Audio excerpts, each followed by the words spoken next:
나를 깨우는 삼삼한 책. 자유를 바라지만 자유주의가 싫은 당신이 진짜 자유와 가짜 자유를 구별하는 법을 배우는 이 시대 최고의 자유주의 입문서 33권의 책을 소개하는 책이고요. 20번째입니다. 내 딸을 100원에 팝니다 라는 장진성의 책을 전희경에 의해서 소개됩니다. 이제는 우리가 대답할 순간이라는 제목으로 소개합니다. 그는 초췌했다. 내 딸을 100원에 팝니다.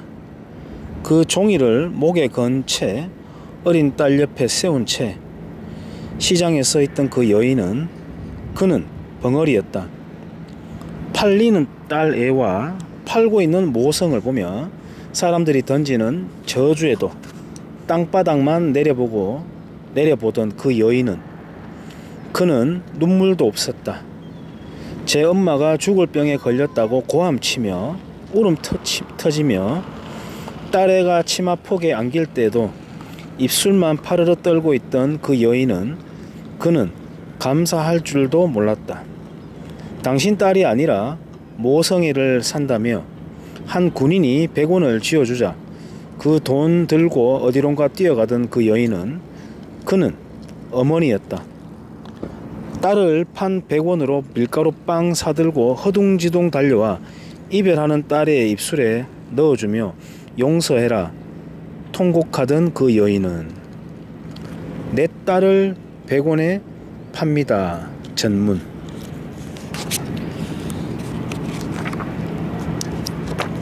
작가의 말처럼 그의 시집은 그냥 시집이 아니라 생생한 북한 러포다. 작가는 독자들의 손을 끌어 북한의 남루한 시장통으로 데려가 작고 초라한 모녀 앞에 세운다. 죽어가는 벙어리 여인이 어린 딸을 팔고 있는 비극의 현장에서는 눈물마저 사치다. 드디어 이별의 순간 어머니는 모성을 판 100원으로 허둥지둥 사온 밀가루 빵을 딸아이의 입에 넣어준다. 우리는 안다. 그 순간 어머니가 먹인 것은 그냥 빵이 아니라는 것을. 나라가 끝내는 굶겨 죽일 어린 자식에게 어머니만이 줄 수 있는 간절한 생명이라는 것을. 아사한 이들을 위한 위로문. 두만강을 넘다. 시인 장진성은 2004년 탈북에 성공하여 활발한 작품 활동을 하고 있는 대표적인 탈북 작가다. 시집 내 딸을 100원에 팝니다는 북한에서 고난의 행군이라 불리는 약 4년여의 시간 동안 굶어 죽은 300만 명의 죽음을 세상에 폭로하는 정언서다.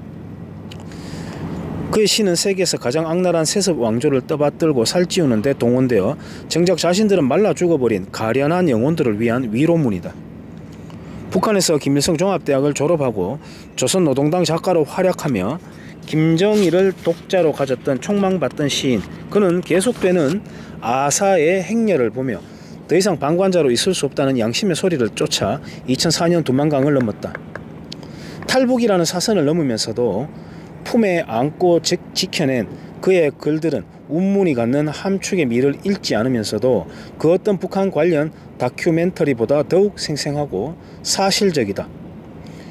2012년 영국 옥스퍼드대가 선정한 렉스 워너 1등상을 수상한 이 시집은 사람이 굶어 죽을 수도 있다는 한 줄의 말이 현실이 될 때 그것이 얼마나 고통스럽고 잔인한 일이 되는지 구체적으로 묘사한다. 꿈속에서 아이는 무엇을 보았기에 간밤에 밖으로 달려나갔을까? 꿈속에서 아이는 무엇을 보았기에 총을 쏘는 군대도 무서워 안 했을까? 꿈속에서 아이는 무엇을 보았기에 손에 그걸 꼭 쥐고 죽었을까? 그 꿈은 죽으면서도 놓지 않은 그 꿈은 작은 옥수수 하나. 아이의 꿈 전문. 살이 없는 집이었은지 그 집엔 숟가락이 없다. 숟가락마저 팔아서 언젠가 아버지 제사상 차렸다. 누가 행복을 원치 않으랴? 죽물 마시며 살아가는 그 집 5 식구. 소원은 하나 같았으니 앞으로 살림이 조금 펴지면 집안에 두고 싶은 첫 제사는 숟가락 5개. 숟가락 전문. 밥 대신 포고문 먹이는 세습 왕조를 고발한다.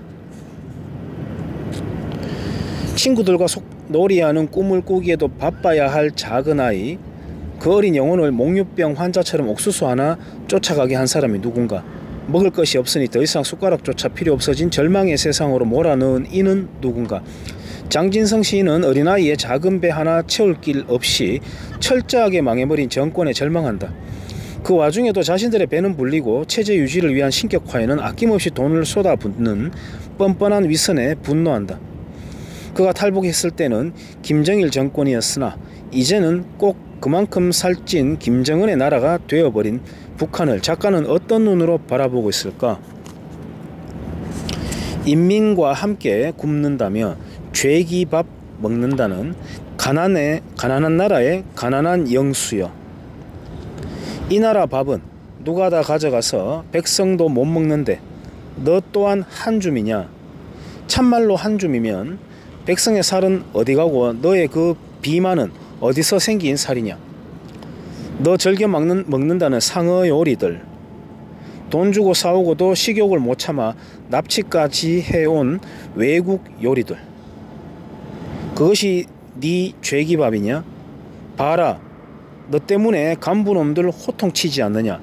영수도 고작 죄기밥인데 누구냐 감히 한 그릇을 바라는 자들이, 살아있는 배고픔을 투정하는 놈이 한 줌도 못 먹는 백성들을 한 줌으로 오롱하는 네가 있는 한 죄기밥 이 나라에 도움밥 세상이 언제 오랴? 한 그릇 세상이 언제 오랴? 하건대 독재자여 제발 소원이다. 너 죄기밥 먹어서 백성들은 먹을 것도 없다니 제발 다이어트 그만하고 한 그릇 두 그릇도 먹어라. 백성들 죄기밥 좀 먹어보게. 장군님의 죄기밥 전문. 죄기밥은 주먹밥이라는 뜻입니다. 그 궁전은 산 사람을 위해서가 아니다. 수조 원 벌려고 억만금을 들인 것도 아니다. 죽은 한 사람 묻으려고 300만이 굶어 죽는 가운데 화려하게 일어서 우뚝 솟아서 누구나 침통하게 쳐다보는 300만의 무덤이다. 궁전 전문. 궁전은 김일성의 시신이 있는 금수산 기념궁전을 의미합니다. 북한 인권 회복은 먼 미래가 아닌 당장의 문제. 장진성의 시들은 이제 우리에게 무엇을 할 것이냐고 묻는다. 밥 대신 포고문의 공포를 먹고 꿈을 꾸는 대신 공개처형의 총성에 몸을 떨어야 하는 우리와 꽃같은 얼굴, 꽃같은 말을 쓰는 저들을 위해서 장진성의 시는 북한 인권운동을 바라보는 내 시각을 바꿔놓았다. 북한 인권 회복은 언젠가 도달해야 하는 먼 미래가 아니라 지금 당장의 문제라는 사실이 명확해졌다. 살기 위해서 죽음과 가장 가까운 길을 택해야만 했던 2만 7천여 탈북자들의 절박함도 장진성의 시를 통해 내게 전달된 것이다. 2012년 3월 나는 옥인동 중국 대사관 앞에서 탈북자 북송 저지를 외치는 여러 명의 시민과 탈북자들 속에 함께 있었다. 중국으로 탈출한 탈북자들을 북으로 강제 송환하려는 중국 정부에 맞서 사람들은 호소하고 또 호소했다. Save my friend. 북한으로 돌아가면 그들을 기다리는 것은 죽음뿐이라는 것을 알기에 단 한 사람의 생명이라도 살리겠다는 일념으로 사람들은 추위도 아랑곳하지 않았다. 그 자리에서 나는 보았다. 신분이 노출되면 자기보다 북에 남은 가족들이 위험해질 것이라며 마스크와 검은 선글라스를 쓰고 집회 현장을 지키던 탈북자들. 다른 만남의 자리에서는 다부지고 강하게만 보였던 그들이 오성 홍기를 올려다보며 흘리던 굵은 눈물을, 가족들과 친구들을 사지에 남겨두었다는 죄책감을 이고 살아가는 살아남은 자들의 슬픔을, 태어난 고향, 눈물도 같은 혈육, 그리운 마을 사람들, 지나간 아련한 추억들. 우리는 이 조국을 버린 것이 아니다. 자유 없고 인권을 유린하고 누구나 가난하고 단 한 사람만 사람인 이 조국이 우리를 버린 것이다. 우리는 조국을 버리지 않았다 전문. 잠든 아이들의 얼굴을 바라본다. 단꿈에 빠졌는지 입가에 웃음을 머금은 아이들. 손과 발을 살짝 쥐어본다. 따뜻하다. 말랑말랑한 생명의 느낌이 전해져 온다. 북쪽 어딘가 내 아이들과 똑같은 아이들이 냉골에 줄인 배를 움켜쥐고 오늘도 잠들었을 것이다. 내일 눈을 뜬다고 장담할 수 없는 그 아이들의 배고프고 아픈 잠은 어떻게 깨워줄 수 있을까? 지구상의 한 곳 한반도, 그 중에 한 곳 대한민국에 태어난 아슬아슬한 행운으로 굶지 않고 정신을 구속당하지 않으며 폭력에서 보호되는 행운을 누리는 우리들이 해야 할 일이 너무나도 많다. 작가 장진성 역시 그의 사명을 계속하고 있다. 영어로 먼저 출간되어 국제사회에서 큰 반향을 불러일으키고 있는 그의 새로운 작품 Dear Leader, 경애하는 지도자에게는 미국에서 23만 부, 영국에서 10만 부 등 초판 33만 부 계약이라는 기록을 세웠고 세계 곳곳의 유명 언론사들이 그의 책을 앞다퉈 소개하고 있다. 그가 두만강을 넘어서게 되었던 양심의 울림, 북의 참담한 기아와 인권 유린을 세상에 알려야 한다는 이렇게 현실이 되어 힘을 발휘하고 있다. 이제 우리가 답해야 할 때다. 세계가 먼저 나서 북한 인권 결의안을 채택하는 동안에도 10년 넘게 북한 인권법이 표류하는 나라, 가장 악랄한 독재 정권을 아직도 미화하고 변호하는 사람들이 정당을 만들고 사회 지도층을 자처하는 세상을 변화시킬 몫은 우리에게 남겨져 있다. 우리말이 남의 땅에서 구걸한다 생각해 보시라. 길손에게 내 손 내민다 생각해 보시라. 남의 말 욕질에 우리말이 빈다고 생각해 보시라. 단돈 몇 푼에 노예처럼 팔려간다 생각해 보시라. 우리말을 찾아서 군견들이 산속을 뒤지고 액을 하는 우리말에 수갑 채워 수용소에 가둔다고 생각해 보시라.